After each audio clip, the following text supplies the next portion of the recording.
जिस शख्स ने कुरान को सीने में बसाया, जिस शख्स ने कुरान को सीने में बसाया, फिरदौस मुअल्ला में मकान अपना बनाया, फिरदौस मुअल्ला में मकान अपना बनाया। जिस शख्स के औलाद हुई हाफिज़ कुरान, जिस शख्स की औलाद हुई हाफिज़ कुरान,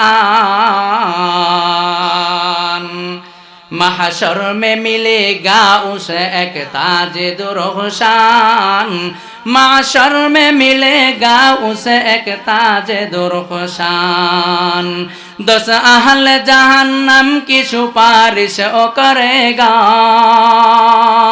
10 अहल जहन्नम की सिफारिश ओ करेगा, फिरदौस मिलेकर ओ उन्हें साथ चलेगा, फिरदौस मिलेकर ओ उन्हें साथ चलेगा। আলেমের পিতা মাতা কতই ভাগ্যবান, হাফেজের পিতা মাতা কত ভাগ্যবান। রোজ হাসরে মাথায় হবে তাজ পরিধান, ওরে হাসরেরই কঠিন মাঠে,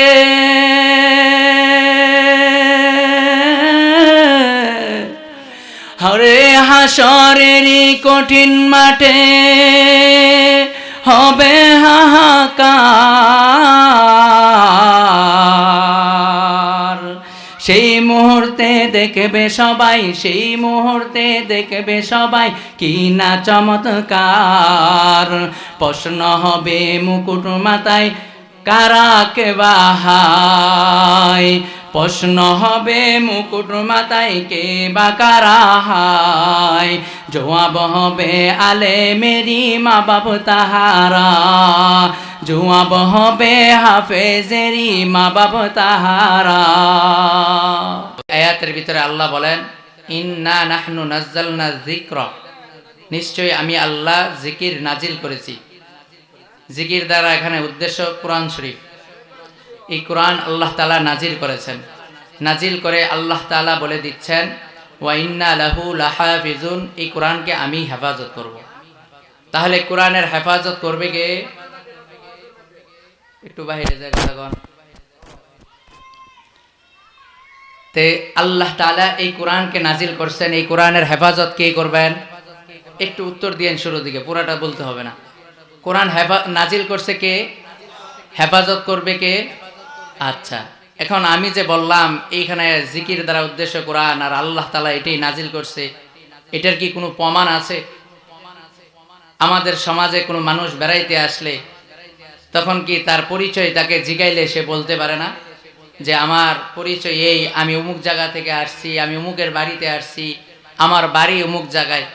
তো তার যদি এমন একটা স্বতন্ত্র ব্যক্তিগত পরিচয় থাকে, কোরআনের কি একটা ব্যক্তিগত পরিচয় থাকা এটা যুক্তির দাবি না? তো দেখেন কোরআনে কি তার নিজস্ব প্রমাণ আছে কিনা। যদি আপনি বলেন যে কোরআন তোমার বাড়ি কোথায়, তাহলে কোরআন উত্তর দেয় বাল হুয়া কুরআনুম মাজিদ। যদি কোরআনকে আপনি প্রশ্ন করি তোমার নাম কি, মানুষ তো প্রথমেই একজন মানুষের নাম প্রশ্ন করে, জিজ্ঞাসা করে। যদি আপনি কোরআনকে প্রশ্ন করি কোরআন তোমার নাম কি, তাহলে কোরআন উত্তর দিয়া দেয় বাল হুয়া কুরআনুম মাজিদ, আমার নাম হলো মাজিদ, সম্মানিত। ঠিক আছে, কোরআন তোমার নাম খুঁজে পাইলাম, তোমার নাম মাজিদ, তাহলে এবার বলো তোমার বাড়ি কোথায়, তুমি কোথায় থাকো, তোমার কি কোনো বাড়ি, তোমার কি কোনো ঠিকানা আছে কিনা। কোরআন এটা জানা দেয় ফি লাউহিম মাহফুজ, কোরআন জানা দেয় আমার বাড়ি হলো লাউহে মাহফুজে। তাহলে কোরআনের নাম মাজিদ, বাড়ি হলো লৌহে মাহফুজ। এখন আমি আপনি যদি প্রশ্ন করি কোথায় থেকে আসছো, কার পক্ষ থেকে তুমি আসলা, তুমি কি নিজে নিজেই চলে আসছো, তুমি কি অন্য কোথাও আসার কথা ছিল, অন্য কারো কাছে আসার কথা ছিল, রাস্তা বলে কি তুমি আমাদের কাছে চলে আসছো কিনা, না তোমাকে কেউ পাঠাইছে? তাহলে কোরআন এটাও জানা দেয় তানজিলুম মির রাব্বিল আলামিন, আমি কোরআন সাধারণ কোনো কোরআন নয়, আমাকে পাঠানো হয়েছে রবের পক্ষ থেকে। রবকে, যিনি আমারে বানাইছেন, যিনি আপনারে বানাইছেন, যিনি আসমান বানাইছেন, যিনি চন্দ্র বানাইছেন, যিনি সূর্য বানাইছেন, যিনি ব্ল্যাক হোল বানাইছেন, যিনি নিকুঞ্জ বানাইছেন, যিনি সাত আসমান সাত জমিন বানাইছেন, যিনি আমাকে আপনাকে বানায় এমনি এমনি ছেড়ে দেয় নাই। মুফাসসিরগণ বলেন রব এমন সত্তাকে বলা হয় যেই সত্তা কোনো কিছু বানানোর পর ওই বানানো জিনিস মাখলুকাত বলা হয় আরবিতে। ওই মাখলুকাত, ওই সৃষ্টিটা যদিও ওই খালেক স্রষ্টার ইবাদত না করে, স্রষ্টার কথা না মানে, তারপরেও রব ওই সত্তাকে বলা হয় যেই সত্তার কথা না মানার পরেও সত্তা যেহেতু তাকে সৃষ্টি করেছে, অতএব তার শুরু থেকে ক্ষয় পর্যন্ত তার যা কিছুর প্রয়োজন সব দিয়া দিবে। তাহলে আমার আপনার সেই রবের পক্ষ থেকে কোরআন আসছে। যদি এখন বলি কোরআন তুমি কার কাছে আসছো, তাহলে কোরআন এইটার আগে বলে তুমি কিভাবে আসছো, তুমি কি একা কি চলে আসছো নাকি? বলে না না, আমাকে মালিক পাঠাইছে। শুধু মালিক পাঠাই নাই, বরং আমাকে একজন রাহবার দিয়া দিছে। আমি একা একা আসি নাই, বরং আমাকে নিয়ে আসা হয়েছে। তাহলে কে তোমাকে নিয়ে আসলো? নাজালা বিহির রুহুল আমিন, আমি রুহুল আমিনের মাধ্যমে দুনিয়াতে আসছি। তাহলে কোরআনের নাম কি এইটাও জানলাম, কোরআন কোথায় থাকে এটাও জানলাম, কোরআন কার থেকে আসছে এটাও জানলাম, কার মাধ্যমে আসছে এটাও জানলাম। এখন কোরআন কার কাছে আসছ, তোমার ঠিকানা কি, কে তোমাকে বহন করে, কে তোমাকে ধারণ করে, এইটাও কোরআন জানা দেয়। কোরআন বলে নুজিলা আলা মুহাম্মাদ, যে আমি মুহাম্মাদের উপরে নাজিল হয়েছি। মুহাম্মাদের উপরে কোরআন নাজিল হওয়ার কারণে কোরআনের দাম বাইরে গেছে। আমার আপনার নবীর উপরে নাজিল হওয়ার কারণে এই কোরআন যত আসমানি কিতাব আছে সমস্ত কিতাবের সরদার হয়ে গেছে। এই কোরআন সমস্ত আসমানি কিতাবের সরদার হয়ে গেছে।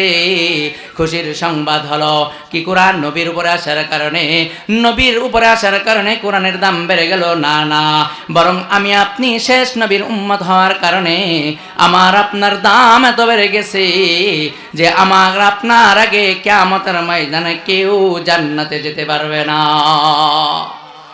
তাহলে জান্নাতে নবীর আমরা উম্মত হওয়ার কারণে আগে যাব। তাহলে কোরআন বলল নবীর কাছে আসছে, কেন আসছে? যদি কোরআনকে বলি ও কোরআন নবীর কাছে আসছো, কেন আসছো? কোরআন জানা দে হুদাল লিন্নাস, আমি কোরআন আসছি মানুষকে হেদায়েত করার জন্যে। আমি কোরআন আসছি মানুষকে আত্মশুদ্ধি করার জন্যে। আমি কোরআন আসছি মানুষকে রাস্তা দেখানোর জন্যে। যারা এই কোরআনের রাস্তায় থাকবে, কোরআনের দেখানো পথে থাকবে, কিয়ামতের দিন কবর থেকে নিয়ে জান্নাত পর্যন্ত কোরআন তার পাশে থাকবে। সূরাতুল মুলুকের তাফসিরে মুফাসসিরগণ বলে যে কোরআন যারা তেলাওয়াত করে ওই মানুষগুলি মারা যাওয়ার পর তাদের কবরের ভিতরে একটা সবুজ আকারের পাখি আসবে। যেই পাখি আইসা কবরের ভিতরে কোরআন ওয়ালার প্রশ্নের জবাব দেয়া দিবে। যেই পাখিটা কিয়ামতের ময়দানে ছায়া দিবে। যেই পাখিটা কোরআন ওয়ালাকে একবারে জান্নাতে পৌঁছে না দেওয়া পর্যন্ত সেই মানুষটাকে কোরআন ছাড়বে না, বলবে না। এমন কি মুহাদ্দিসগণ বলেন আমার নবী জানায়া দেয় ওই কিয়ামতের ময়দানে যেই দিন মাথার আধাত উপরে সূর্য থাকবে, ইয়াউমা ইয়াফিরুল মারউ মিন আখি ওয়া উম্মিহি ওয়া আবি ওয়া সাহিবাতিহি ওয়া বানি, যেই দিন মা তার সন্তানকে ভুলে যাবে, বাবা তার সন্তানকে ভুলে যাবে, যেই দিন ভাই ভাইকে ভুলে যাবে, আপনজন আপনজনকে ভুলে যাবে, সেই দিন যারা কোরআনের পথে চলছে, কোরআন মানছে, সেই মানুষগুলিকে কোরআন মানুষের পক্ষে হয়ে আল্লাহর কাছে আল্লাহর সাথে একটা বাক বিতণ্ডে জড়ায়া যাবে। বলবে, ওগো মালিক আল্লাহ, আমি কি তোমার কালাম নয়? মালিক বলবে, হ্যাঁ তুমি আমার কালাম। বলবে, তাহলে আমি যাকে সুপারিশ করি তাকে জান্নাত দাও, আর না হয় তো মালিক আমারে তোমার কালামের খাতা থেকে নাম কাইটা দাও।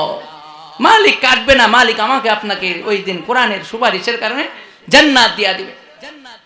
তাহলে কোরআন মানুষকে আসলো হেদায়েত করার জন্য, মানুষকে রাস্তা দেখানোর জন্য। কোরআন তোমাকে ধারণ করলে, লালন করলে কেমন হবে? কোরআন তুমি কোন মাসে আসছো? কোরআন তার উত্তর দেয়া দেয়, শাহরু রমাদান আল্লাযী উনজিলা ফীহিল কুরআন। আমি কোরআন রমজান মাসে নাজিল হয়েছি। রমজান মাসে কোরআন নাজিল হওয়ার কারণে রমজানের দাম বেড়ে গেছে। কেমন বেড়ে গেছে? রমজানের বাইরে আমি এক ওয়াক্ত নামাজ পড়লে, আজকের মাগরিব যারা পড়লাম, রমজানের আগে পড়লাম, এই নামাজটাই যদি রমজানের আগে 70 বার পড়ি, যেই পরিমাণ সওয়াব পাওয়া যাবে, মানে 70 দিন মাগরিব পড়লাম যেই সওয়াব পাবো, রমজানে যদি একবার আমি এই মাগরিবের নামাজ পড়ি, তাহলে রমজানের বাইরে 70 দিন পইরা যে সওয়াব, রমজানে একবার একদিন পড়লেই পরিমাণ সওয়াব। রমজান মাসে কোরআন নাজিল হওয়ার কারণে রমজানের দাম বেড়ে গেছে। কোন রাতে নাজিল হয়েছে? কোরআন এটাও জানা দেয় যে কোরআন বলে, ইন্না নাহনু নাযালনা যিকরা ইন্না আনজালনাহু ফি লাইলাতিল কদর। আমি লাইলাতুল কদর নাজিল হয়েছি। এই লাইলাতুল কদর কোরআন নাজিল হওয়ার কারণে ফজিলত কেমন হয়ে গেছে যে এই রাতে কোরআন নাজিল হওয়ার কারণে খায়রুম মিন আলফি শাহর, 60 মাসের থেকেও বেশি বরকত আর দাম হয়ে গেছে রাতে। এই এক রাতের ইবাদত 60 মাসের ইবাদতের থেকেও বেশি উত্তম, বেশি সওয়াব, কারণ এই রাতে কোরআন নাজিল হয়েছে। এখন তো বড় দামি জিনিস, দামি সম্পদ। যেমন একটা উদাহরণ দেই, যদি এই এলাকার ভিতরে কোনো মন্ত্রী আসে, কোনো সিডিসি আসে, তার সাথে বডিগার্ড থাকে কিনা? থাকে। কারণ কে তার শত্রু পার্টি জানা নাই, কখন তাকে আক্রমণ করে বসবে এইটা আমি আপনি জানি না। এই কারণে তার সংরক্ষণকারী, হেফাজতকারী একজন লাগে। ও কোরআন, তোমার এত দাম, এত দাম, তুমি কি একাকী থাকো নাকি তোমার কোরআন তোমাকে কেউ হেফাজত করে?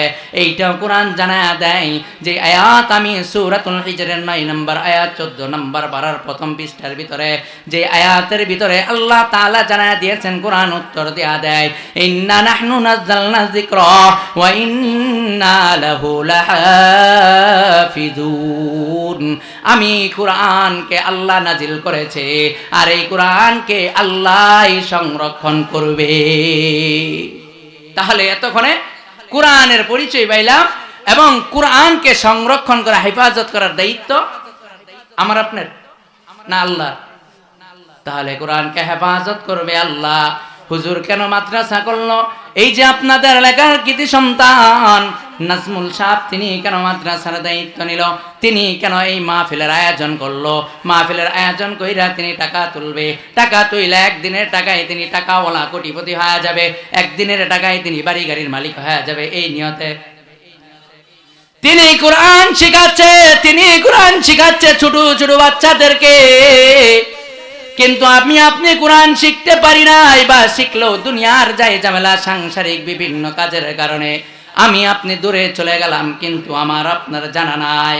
এই কোরআন শিখছি ছোট সময়, যেই সময় এত শিক্ষার আধুনিকতা ছিল না, শিক্ষার ছোঁয়া ঘরে ঘরে পায় নাই, যেই সময় শিক্ষা এত বেশি প্রভাব বিস্তার করতে পারে নাই, সেই সময় আপনি এই মাদ্রাসাতেই পড়েছি, এই ফুরকানিয়াতেই কোরআন শিখেছি। কিন্তু আপনি ওইভাবে কোরআনকে ধারণ করতে পারি নাই, ওইভাবে কোরআনকে লালন করতে পারি নাই। কারণ আপনি জানি না কোরআন নিলে কি হবে। আপনি তো জানি শুধু এইটা একটা কাগজে লেখা কিতাব, যেইটা নিজে নিজে চলতে পারে না, যেইটা কথা বলতে পারে না। কেউ তেলাওয়াত করলে সুন্দর শোনা যায়, কেউ অর্থ বললে প্রকাশ হয়, কিন্তু এর ভিতরে কি আছে? এইটা কি মা বললে পড়তে হয়, এটা কি বাবা বললে পড়তে হয়, নাকি এটা জীবনে ধারণ করতে হয়, এটা নিজে শিখতে হয়, নিজে আমল করতে হয়, এটা জানি না। কিন্তু আজকে না জানার কারণে আমি আপনি এই কোরআন থেকে বহু দূরে।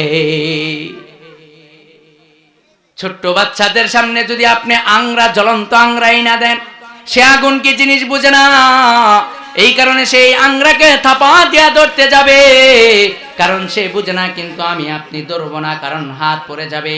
ঠিক তেমনি ভাবে কোরআন এটা কি জিনিস আমি আপনি ধারণ করতে পারি নাই, আমি আপনি লালন করতে পারি নাই। আমার একটা ছোট্ট জরিপে যেইটা আমি বুঝলাম, যেইটা আমি বিভিন্ন জায়গায় বয়ান করে করে পাইলাম, এইটার মূল নতিজা যেইটা ফলাফল পাইলাম, এটা হলো যে মুষ্টিময় কিছু মানুষ আমাদের সমাজে দিনই কাজে জড়ে, মুষ্টিময় কিছু মানুষ যারা নাকি ওয়াজ মাহফিলে আসে, তাদের প্রত্যেকই প্রশ্ন করলে একটা কথায় উত্তর দেয় যে আমরা আমাদের দাতার হাতের আঙ্গুল দইরা, আমরা আমাদের বাবার হাতের আঙ্গুল দইরা দইরা ছোট্ট সময় এরকম মাহফিলে যাইতাম। এই কারণে এখন মাহফিল হইলে আর বসে থাকতে পারি না, মাহফিল হইলে আমি এই মাহফিলের প্যান্ডেলের ভিতরে চলে আসি। আপনারাও কি ছোট সময় মা বাবার সাথে, নানার সাথে, দাদার সাথে মাহফিলে গেছেন না? কিন্তু আপনি যে গেলেন, আপনার দাদা, আপনার বাবা তিনার দায়িত্ব পালন করছে, আপনার সাথে কোথায়? মানুষ বলে বাড়ির সৌন্দর্য হচ্ছে বাচ্চা। একটা বাড়ির ভিতরে খুব সুন্দর ফার্নিচার আছে, অনেক সুন্দর কারুকার্য আছে, অনেক কিছু আছে, লিফট আছে, কিন্তু যদি ওই দাম্পত্য জীবনের ভিতরে সন্তান না থাকে, ছোট্ট বাচ্চারা না থাকে, ওই বাড়ি খালি খালি শূন্য শূন্য মনে হয়। ঠিক তেমনি ভাবে যেই মজমার ভিতরে ছোট বাচ্চা থাকবে না, ওই মজমা বেশি দিন জমিনে টিকবে না, ওই মজমা অচিরেই ধ্বংস হয়ে যাবে, কারণ নতুন জেনারেশন, নতুন প্রজন্ম তৈরি হবে না। আমি আপনি ছোট সময় মাহফিলে গিয়েছি, আমি আপনি ছোট সময় মসজিদে গিয়েছি, আজকে বয়সের শেষ প্রান্তে আমি আপনিও মসজিদে আছি, আপনার আমি মাহফিলে আছি, আপনি আমি দিনের কাজে আছি, কিন্তু আমি আপনি মা বাবা মারা গেলে কবরের পারে দাঁড়ায়, কিন্তু যেই দিন আমি মারা যাব কে দাঁড়াবে? আজকে যেই সন্তানকে একটা কাজের কথা বললে তার সময় হয় না, যেই সন্তানকে ক্ষেতের পারে ভাত নিয়ে যেতে বললে সময় হয় না, যেই সন্তানকে বাজার থেকে ওষুধ নিয়ে আসতে বললে সময় হয় না। আপনি এত বেকল, এত বেকুব, এত নির্বুধ কিভাবে হয়ে গেলেন বাবা? এই সন্তান আপনি বেঁচে থাকতে কাজে লাগছে না, এই সন্তান মরণের পরে কবে কাজে লাগবে, এইটা কিভাবে আপনি নিশ্চিত হয়ে নিজে নিজে ঘুরছে? তাহলে যেই কথা বলতেছিলাম, কোরআনকে আল্লাহ হেফাজত করবে। এই কোরআনের কেন হেফাজত করবে? এই কোরআনের দাম কি? আল্লাহ তাআলার নবী বলেন এই কোরআন সব কিছুর থেকে দাম বেশি। এই কোরআনের বৈশিষ্ট্য, কোরআন এটা আল্লাহর কথা, এইটা এমন নয় যে এইটা আল্লাহ তাআলা একটা জিনিস বলতে চাইছে, এই জিনিসটা নবীর অন্তরে ঢেলে দিয়েছেন, তা আরেক ভাষায় তিনার ভাব প্রকাশ হয়েছে। যেমন নবীর হাদিস, নবীর হাদিসের বিধান, নবীর হাদিসের ধরন কি? নবীর হাদিস কোনোটাই নবীর কথাগুলি কোনোটাই নবীর নিজের কথা নয়, যেই কথাগুলি আল্লাহ তাআলা আমার আপনার নবীর অন্তরের ভিতরে ঢেলে দিয়েছেন, ওই কথাগুলি নবীর জবানে নবীর শব্দে বের হয়েছে, কিন্তু এইটার মূল হচ্ছে আল্লাহ তাআলার কথা। মূল মাকসাদটা কি? আল্লাহর কথা। যেমন সহজ উদাহরণ দিলে বুঝবেন, এখান থেকে হুজুর একটা ছাত্রকে বলল যে ওই যে অমুক দাঁড়ায় আছে, অমুক হুজুর ওই পাশের রুমে হুজুরে যায় বলো যে আপনাকে বড় হুজুর ডাকে। সে কি বলবে যে হুজুর আপনি ডাকে? সে যায় বলে কি আসসালামু আলাইকুম, হুজুর আপনাকে সালাম জানাইছি। তাহলে বড় হুজুর বলল যে তাকে অমুক হুজুরে যায় বলো আসতে, ছাত্র যায় বলল যে হুজুর আপনারে সালাম জানাইছে। তা সালাম জানাইলে যাইতে হবে, মানে সালাম জানাইছে মানে ডাকছে। তাহলে কথার ভিতরে কি ভিন্নতা আসে নাই? অর্থের ভিতরে ভিন্নতা আসছে। তাহলে নবীর কথা ভিন্ন হতে পারে, কিন্তু অর্থ হলো আল্লাহ যেটা বলতে চায়। তাওরাত জাবুর ইনজিল এইগুলির হালত হলো এমন, তাওরাত জাবুর ইনজিল গুলি সরাসরি আল্লাহর কথা নয়, আল্লাহ তাআলার জবানের শব্দ নয়, কিন্তু কোরআন আল্লাহর জবানের শব্দ। এটাকে কিতাবুল্লাহ, আল্লাহর কিতাব বলা হয়। তাওরাতকে কিতাবুল্লাহ, আল্লাহর কিতাব বলা হয়। জাবুরকেও কিতাবুল্লাহ, আল্লাহর কিতাব বলা হয়। কিন্তু কোরআনকে কালামুল্লাহ, আল্লাহর কালাম, আল্লাহর কথা বলা হয়। তাওরাতকে কালামুল্লাহ বলা হয় না, জাবুরকে কালামুল্লাহ বলা হয় না। এখন তাহলে আসেন, কোরআনের আগে যেইটাকে আল্লাহর কালাম বলা হয় না, সেইটার মূল্য কেমন একটু মূল্য জানতে চাই মুফাসসিরগণদের ভিতরে চলে যায়। মুফাসসির তাদের ব্যাপারে কি বলে? মুফাসসিরগণ বলে যদি তাওরাতকে কেউ ওজনে তুলতে চাই সম্ভব না, জাবুর পুরাটাকে দাম নির্ধারণ করতে চাই সম্ভব না, যদি ইনজিল পুরাটার দাম নির্ধারণ করতে চাই সম্ভব না, তাহলে তাওরাতের একটা আয়াত নিলাম, এই একটা আয়াত যদি আমি আপনি তাওরাতের ভিতরে রাখি, যদি মিজানের পাল্লায় রাখি, আর আরেক পাশে যদি 7 আসমান 7 জমিন রাখি, এই সব কিছুর থেকে আমার আপনার যে তাওরাত কিতাব আছে, এই তাওরাত কিতাবের একটা আয়াতের ওজন বেশি হয়ে যাবে। তাহলে তাওরাতের একটা আয়াতের ওজন এত বেশি, তাহলে বুঝতে হয় পৃথিবীকে ছোট জিনিস, পৃথিবীকে পাল্লায় তোলা যাবে এমন নাকি?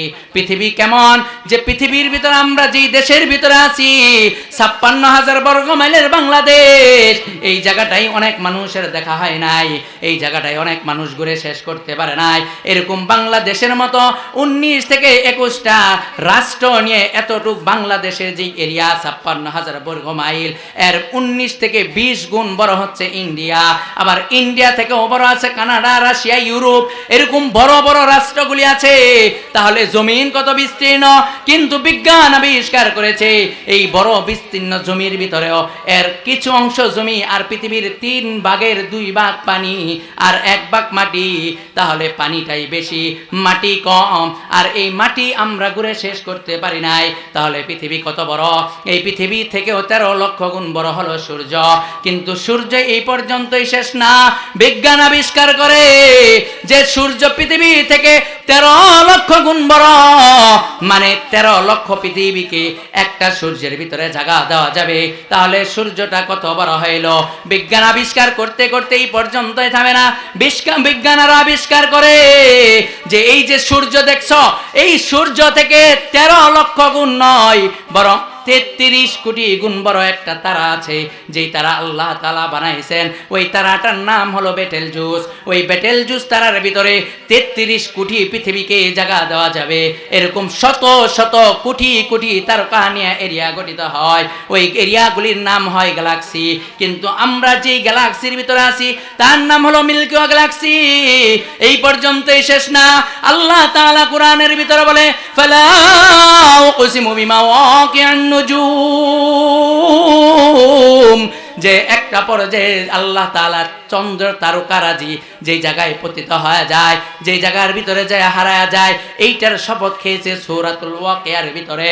আর বিজ্ঞান আবিষ্কার করে এই যে তারকা আমরা আবিষ্কার করলাম, যে একটা তারকা 33 কোটি গুণ বড়, এই তারকাই শেষ না, তার থেকে আরো বড় বড় সহস্র তারকা আছে। আল্লাহ বলেন এই তারকাগুলি একটা জায়গায় যে শেষ হয়ে যায়, বিজ্ঞান যার নাম দিয়েছে ব্ল্যাক হোল, কৃষ্ণচূড়া, কালো গর্ত, যেইটার ভিতরে এরম বড় বড় তারকাগুলি যায় হারায়া যায়। এই যে হারাচ্ছে, আজ পর্যন্ত কোন তারকা সেই গর্ত থেকে ফিরে আসতে পারে নাই। এরপর বিজ্ঞান আবিষ্কার করে, এরপর মহাশূন্য, আমরা এই পর্যন্তই গেছি, এরপরে আর যাইতে পারি নাই। বিজ্ঞানের দূর মহাশূন্য পর্যন্তই শেষ। এরপরে নবী বলে আসমান, এরপরে দ্বিতীয় আসমান, এরপরে তৃতীয় আসমান, এরপরে চতুর্থ আসমান, এরপরে পঞ্চম আসমান, এরপরে ষষ্ঠ আসমান, এরপরে সপ্তম আসমান, এরপরে লৌহ, কুরসি, কলম, আরো কত আল্লাহ তাআলার আবিষ্কার। এই পুরা আবিষ্কার আর তাওরাত, জাবুর, ইনজিল, এমন সপ্তমক জমিন, এই সব কিছুকেই যদি মিজানের এক পাল্লায় তোলা হয়, কোরআনের একটা আয়াতের প্রয়োজন নাই। আমরা কোরআনের আয়াত শুরু করার আগে, কোরআনের সূরা শুরু করার আগে বিসমিল্লাহির রহমানির রহিম পড়ি। এই বিসমিল্লাহির রহমানির রহিমের ওজন এত বেশি যে এইটাকে মিজানের এক পাল্লায় রাখলে আর মালিকের সমস্ত সৃষ্টিকে আরেক জায়গায় যদি রাখে, তাহলে সমস্ত সৃষ্টির থেকে আসমানি কিতাব, চন্দ্র, সূর্য, লৌহ, নক্ষত্র যা কিছু আছে সব কিছুর থেকে কোরআন শরীফের সূরা শুরুর আগে যে বিসমিল্লাহ আছে, এই বিসমিল্লাহর ওজন বেশি হয়ে যাবে। তাহলে কোরআনটা ছোট কোরআন নয়। এই কোরআনকে আল্লাহ কিভাবে হেফাজত করছে? কোরআনকে আল্লাহ প্রধানত 4 ভাবে হেফাজত করছে। 1 নাম্বার, আরশে আজিমের নিচে যা আছে এই সব কিছু কিয়ামতের দিন ধ্বংস হবে। এই কারণে মালিক আরশে আজিমের উপরে একটা রাজত্ব, একটা রাষ্ট্র বানাইছেন, দেশ বানাইছেন, যার নাম হলো কাফ রাজ্য। পাহাড়ের রাজ্য, ওই জায়গার ভিতরে পাহাড় আছে অনেক। পাহাড়গুলি হলো কোরআনের প্রতিটা আয়াতের ডিজাইনে। বিসমিল্লাহ লিখলে যেমন কাগজে একটা নকশা হয়, একটা আয়াত লিখলে যেমন নকশা হয়, আলহামদুলিল্লাহি রাব্বিল আলামিন এইটা লিখলে যেমন একটা ডিজাইন পরিণত হয়, এমন ডিজাইনের আকারে আকারে কোরআনের বিসমিল্লাহ থেকে নিয়া মিনাল জিন্নাতি ওয়ান নাস পর্যন্ত যত আয়াত আছে সমস্ত আয়াত অনুযায়ী এক একটা করে পাহাড় আল্লাহ কাপ রাজ্যের ভিতরে বানায়া কোরআনকে প্রধানভাবে হেফাজত করেছে। এইটা হলো হেফাজতের একটা মাধ্যম। দ্বিতীয় নাম্বার মাধ্যম, আল্লাহ লিখিত আকারে লাউহে মাহফুজে হেফাজত করেছে। তৃতীয় নাম্বার মাধ্যম, আল্লাহ ইসরাফিল আলাইহিস সালাতু ওয়াস সালামের কপালের ভিতরে হেফাজত করেছে। তাহলে ইসরাফিল কেমন বড়? মুহাদ্দিসগণ মুফাসসিরগণ বলেন সমগ্র পানি, পৃথিবীর ভিতরে যত পানি আছে সমস্ত পানিকে যদি কোনো মানুষ একত্রে কইরা মিকাইল আলাইহিস সালাতু ওয়াস সালাম, ইসরাফিল আলাইহিস সালাতু ওয়াস সালাম তিনাদের মাথায় ঢেলে দেয়, তাহলে এই সমগ্র পানি তিনার মাথা ভিজে কান পর্যন্ত পৌঁছবে না। চিন্তা করেন কত বড় মাথা, যে মাথার তালুতে ডাললে কান পর্যন্ত আসবে না। চতুর্থ নাম্বার, আল্লাহ তাআলা কোরআন হেফাজত করেছেন আমাকে আপনাকে দিয়া কোরআন হেফাজত করেছেন। কেমনে? হয়তোবা আমি আপনি কোরআনকে হেফাজত করেছি মুখস্থ করে, আর না হয়তো কোরআনকে সাহায্য করে, কোরআনের প্রতিষ্ঠানকে সাহায্য করে, আর না হয়তো আমি আপনি কোরআনকে হেফাজত করেছি কোরআন ওয়ালাদের পাশে সংরক্ষণকারী হয়ে। এখন আমি আপনি যেইভাবে কোরআনকে হেফাজত করি, এই যে আল্লাহ তাআলা কাপ রাজ্যে লাউহে মাহফুজ ইসরাফিল আল্লাহ তাআলা তাদের মাধ্যমে যেইভাবে হেফাজত করেছে, এটার কোনো মূল্য, এটার কোনো ফজিলত তারা পাবেন আল্লাহর কাছে। কিন্তু আমি আপনি, আমার আপনার সন্তান, আমার আপনার নাতিপুতি কোরআন শিখছে, আল্লাহ তাদেরকে সম্মানিত করেছেন। আল্লাহ তাদের ব্যাপারে নবীর মাধ্যমে জানায় দেয়, খায়রুকুম মান তাআল্লামাল কুরআনা ওয়া আল্লামা। তারাই হলো পৃথিবীর শ্রেষ্ঠ মানুষ, যেই মানুষগুলি কোরআন শিখে, যেই মানুষগুলি কোরআন শিখায়, তারা হলো পৃথিবীর শ্রেষ্ঠ মানুষ। তাহলে আমার আপনার চোখে দেখা ছোট ছোট বাচ্চা যারা দুলা নিয়ে খেলাধুলা করে, মাটিতে গড়াগড়ি করে, কিন্তু আবার মাদ্রাসায় পড়ে, যাদেরকে আমরা 4 পয়সা দিয়া মূল্য দেই না, মসজিদের ভিতরে গেলে ধমক দেই, এদেরকে আমাদের কাছে মূল্য নাই, কিন্তু মালিকের কাছে মূল্য আছে। এখন মালিকের কাছে মূল্য কিভাবে দিয়েছে? আল্লাহ তাআলা দুনিয়াতে তাদেরকে কয়েকটা ভাবে মূল্যায়ন করেছে।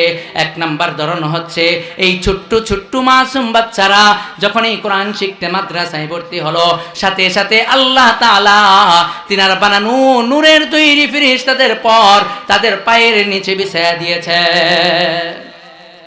কোন মানুষ যখন ভিআইপি পার্সন হয়, যখন রাষ্ট্র তাকে সম্বর্ধনা জানায়, তখন তার সম্মানার্থে লাল গালিচা বিছায়া দেয় না? লাল গালিচা বিছায়া দেয় না? তার সম্মানার্থে লাল গালিচা বিছায়া দেয়।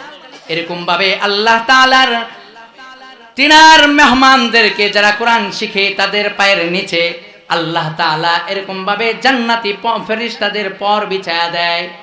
এটা দুনিয়ার ভিতরে, পরকালে আল্লাহ তাদেরকে বলবেন কোরআন তেলাওয়াত করো, করতে থাকো আর জান্নাতের উপরে উঠতে থাকো, তেলাওয়াত করতে থাকো আর জান্নাতের উপরে উঠতে থাকো।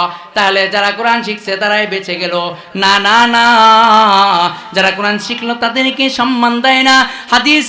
হাদিসের ভিতরে নবী জানায় দেয়, যেই মানুষগুলি কোরআন শিখছে ওই মানুষগুলির মা বাবার মাথার ভিতরে আল্লাহ এমন একটা টুপি মুকুট লাগায়া দিবে, যেই মুকুট এত বেশি আলো হবে যে দুনিয়ার ভিতরে যদি কারো ঘরের ভিতরে একটা সূর্য আয়না ফিট করে দেওয়া হয়, তাহলে এই সূর্যের আলো যে পরিমাণ এই ঘরে দিবে, ওই হাফেজে কোরআন, আলেমে কোরআনের মা বাবার মাথার টুপিটা ওই দিন এর থেকেও বেশি আলো দিতে থাকবে। जिस शख्स ने कुरान को सीने में बसाया, जिस शख्स ने कुरान को सीने में बसाया, फिरदौस मुअल्ला में मकान अपना बनाया, फिरदौस मुअल्ला में मकान अपना बनाया। जिस शख्स के औलाद हुई हाफिज कुरान, जिस शख्स की औलाद हुई हाफिज कुरान, महशर में मिलेगा उसे एक ताज दुर्खशान, महशर में मिलेगा उसे एक ताज दुर्खशान।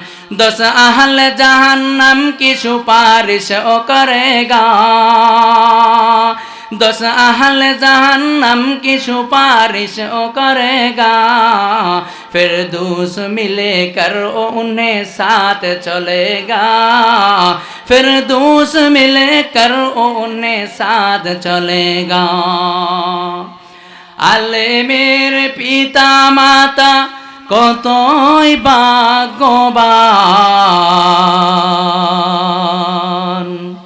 হাফেজের পিতা মাতা কত ভাগ্যবান।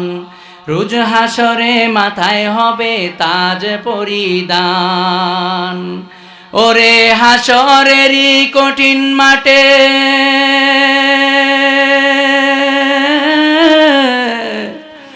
ওরে হাসরেরই কঠিন মাঠে হবে হাহাকার। সেই মুহূর্তে দেখবে সবাই, সেই মুহূর্তে দেখবে সবাই কি না চমৎকার। প্রশ্ন হবে মুকুট মাথায় কারা কে বাহাই, প্রশ্ন হবে মুকুট মাথায় কে বা কারা হাই। জবাব হবে আলেমেরি মা বাপ তাহারা, জবাব হবে হাফেজেরি মা বাপ তাহারা। এই কারণে যারা হাফেজ হবে, যারা আলেম হবে, দুনিয়াতে তারাও সম্মান পাবে, পরকালে তারাও সম্মান পাবে। আবার পাশাপাশি যারা এই হেফজ করাতে সহযোগিতা করেছে, যেই কমিটি সহযোগিতা করেছে, যেই মা বাবা তার সন্তান দিয়ে সহযোগিতা করেছে, যেই দাদা দাদি তার সন্তান দিয়ে সহযোগিতা করেছে, তারাও কিয়ামতের ময়দানে কি পাবে? ফজিলত পাবে। আরেকটা কথা বলে শেষ করছি, আজানের টাইম কাছিয়ে গেছে। এইটা হচ্ছে যে আমার আপনার এলাকায় কিছু সন্তান কোরআন শিখছে, তাদের এই কোরআন শিখাতে ফজিলত কি? হাদিসে নববীর ভিতরে নবী আলাইহিস সালাম বলেন, কোন এলাকায় যদি মাসুম বাচ্চারা কোরআন তেলাওয়াত করে, ইন্নাল্লাহা ইরিদুল আযাবা বিআহলিল আরদ, আল্লাহ তাআলা যদি ওই জমিনে আযাব দিতে চায় আর সেই জায়গায় যদি ছোট বাচ্চাদের কোরআন তেলাওয়াত শুনে, তাহলে আল্লাহ ওই এলাকা থেকে আযাব তুলে নেয়। এই কারণে আমরা চাই না সকলেই যে আমাদের এলাকা আল্লাহ তাআলার আযাব গজব থেকে হেফাজত থাকুক। এই কারণে আমার চাই দিয়েছে। এই কারণে সর্বশেষ কথা, আপনাদের এলাকায় মাদ্রাসা আছে, এটা আল্লাহ তাআলার দয়া, আল্লাহর মেহেরবানি। এটাতে আপনারা সর্বোচ্চ স্বতঃস্ফূর্তভাবে নিজেদেরকে জড়ায় রাখবেন, মরার পর এটার ফজিলত পাবেন। এটার ফজিলত ওয়াজ করে বলা সম্ভব না। আল্লাহ তাআলা আমাদের সকলকে যে কথাগুলি বললাম, প্রথমে আমাকে এবং যারা শুনলেন পর্দার আলের মা বোন সহ, মাইকের আওয়াজ যত দূর গেছে, যাদের কানে আওয়াজ পৌঁছেছে, সকলকে আল্লাহ কথাগুলি বুঝার আমল করার তৌফিক দান করুক।